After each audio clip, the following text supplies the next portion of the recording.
சிறகடிக்க ஆசை சீரியல் இன்னைக்கான எபிசோடில் கிறிஷ் வந்து மனோஜ்கிட்ட ஒன்றா கேட்டுக்கிட்டே இருக்காரு விடுகதை. ஆனால் அவருக்கு எதுக்குமே ஆன்சர் தெரியல. அங்கே வேலை பார்க்குற ஸ்டாஃப் கிட்ட கேட்டால் அவங்களுக்குமே தெரில. இப்படி உங்களுக்கு ஒன்றும் தெரியல அங்கிள் அப்படின்னு சொல்லி சிரிக்கிறாங்க. மனோஜுக்கு வந்து இரிட்டேட்டிங்காக இருக்குது. அடுத்த சீனில் ரேகா சத்யா 2 பேருமே ஆஃபீஸ்க்கு போயிருப்பாங்க. அங்கே போய் இந்த சேரில் இருக்க சொன்னால் இவர் வந்து இருக்க மாட்டேன்பாரு.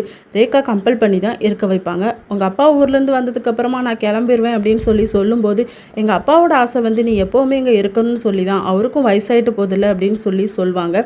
இன்னொரு பக்கம் ரோஹிணி வந்து கடைக்கு வந்துடுவாங்க. கிறிஷ் நிறைய ஸ்நாக்ஸ் சாப்பிட்டுட்டு இருக்கிறத பார்த்து யார் வாங்கி தந்தான்னு கேட்டால் மனோஜ் டேடி தான் அப்படின்னு சொல்லிட்டு, மனோஜை வந்து பார்க்கும்போது நான் தான் அறிவாளி நினச்சேன், இப்படி ஒரு பையன் இருக்கானே, கொஸ்டின் கேட்டால் என்ன சாகடிச்சிட்டான் அப்படின்னு சொல்லி அங்கே ஒரு ஸ்டாஃப் வந்து கிறக்கத்தில் தான் இருப்பாங்க.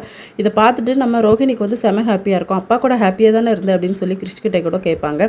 இன்னொரு பக்கம் முத்துமீனா 2 பேருமே ஷெட்டில் இருக்கும்போது சத்யா வருவார். நான் மேனேஜர் பதவியில் இருக்கேன் மாமா, நம்ம இப்போ ஒரு ஹோட்டலில் போய் சாப்பிடலாமா அப்படின்னு சொல்லும்போது அவருக்கு ஒரு ஃபோன் கால் வருது.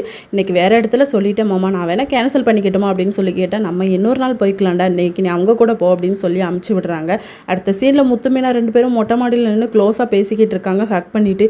இதை பார்த்துட்டு பாட்டி வந்து செம்ம டென்ஷனாகி கத்துறாங்க. இப்படி ஒரு பையனை கட்டி பிடிச்சிட்டு நிற்கிறேன், உனக்கு அசிங்கமாக இல்லையே அப்படின்னு சொல்லி மீனாவை கூட கேட்குறாங்க. இதோட இன்னைக்கான எபிசோட் முடியுது.